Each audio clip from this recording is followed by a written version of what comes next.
I was beaten and robbed by a band of moon-faced vagabonds. They were rifling through my pockets and untying my shoes. When the air began to boil, slow as the black dog in the sky, who pisses and slobbers all over the world, from Belfair to Wooler, to Beadnell and Fool. He slowly devours the light.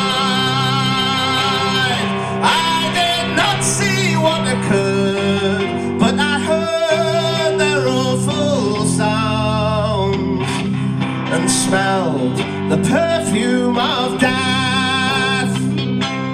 When I opened my eyes, the sun no longer shined